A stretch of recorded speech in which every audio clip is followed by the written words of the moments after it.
Bonjour à tous et à toutes. Et nous disons un grand merci pour vos différents messages et ceux qui nous ont conseillé de mettre en place le volet de gestion de biens immobiliers et aussi de chantier. Donc, ce sont des captures vraiment réelles de nos activités, les services que nous proposons. Alors, pour ceux qui n'ont pas encore de compte, vous devez venir ici sur cette partie. Alors, pour créer un nouveau compte, il vous faut alors venir ici. Pardon, un instant.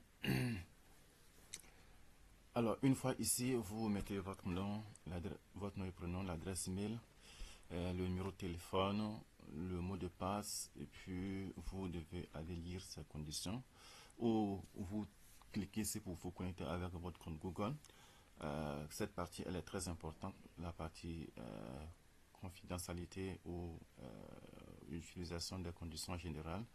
Comme j'ai déjà un compte Google, je vais essayer de me connecter avec mon compte ici. Alors, je vais mettre avec mon compte. Donc, une fois ici, alors, je vous montre tous les paramètres de ce logiciel et les nouvelles parties que nous avons ajoutées, telles que la gestion des biens immobiliers, ainsi que aussi la gestion des chantiers. Donc, une fois que vous êtes connecté à votre adresse email, vous venez ici sur cette partie paramètres, vous tombez sur cette partie. Maintenant, pour ceux qui sont au niveau de... Alors, si vous voulez ajouter un bien immobilier, vous devez cliquer sur la partie immobilier. Vous cliquez ici, vous allez voir la partie ajouter. Si c'est un immeuble, vous ajoutez. Si c'est une maison, vous ajoutez. Les images, ils vont, voilà, vous pouvez ajouter jusqu'à 5 images. Ça vous permet de faire le suivi. Est-ce que c'est ancien? Est-ce que c'est rénové? Etc.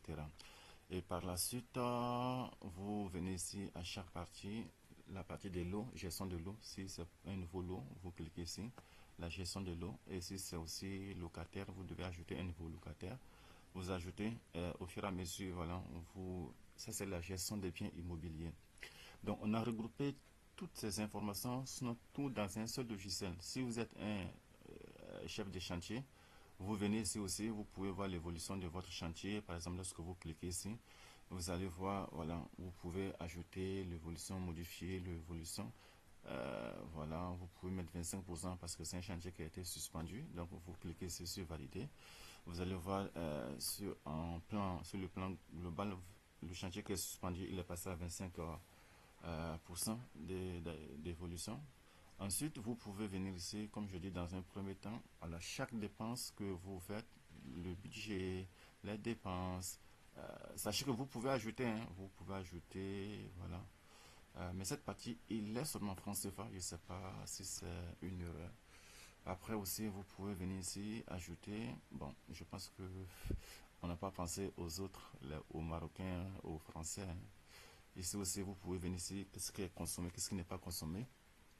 Et si vous êtes aussi, voilà, un gérant, si vous gérez peut-être, si vous êtes dans comment je dirais, si vous gérez une pharmacie, etc., ou bien vous êtes dans une boutique de vente, vous pouvez venir ici. Bon, vu que j'ai déjà un compte, donc je me connecte avec mon compte. Donc, une fois sur cette partie, pour vous montrer que vous pouvez ajouter de nouvelles informations, par exemple, ajouter des produits, vous pouvez venir ici ajouter des produits, par exemple ici on a boutique, agence, parce que vous avez la possibilité d'ajouter des nouvelles informations. Si c'est un nouveau stock, vous ajoutez avec des images. Ici aussi, à chaque fois qu'il y a des, voilà, il y a des mouvements, c'est-à-dire est-ce qu'il y a des gens qui ont pris des crédits ou bien est-ce que il y a c'est entrée, sortie, ajustement, vous voulez ajuster le stock. Ici, côté mouvement aussi, vous pouvez venir voir ici qui sont ceux que vous doivent, comment voilà, les choses se passent. Ici aussi, vous pouvez venir ici, alors encaisser un montant. Si, alors, ensuite, ici, cette partie, la partie gestion de facture, lorsque vous finissez de remplir les informations de votre client, vous pouvez choisir aussi le devis, voilà, en truc. Après, lorsque vous finissez de remplir la facture de votre client, vous pouvez venir sur la partie tableau de bord, consulter la facture. Donc, c'est cette facture que vous allez lui envoyer. Donc, je pense qu'une fois qu'il voit ça, il sera content de la facture qu'il a reçue de votre part, quoi. Donc ensuite, je vous montre vite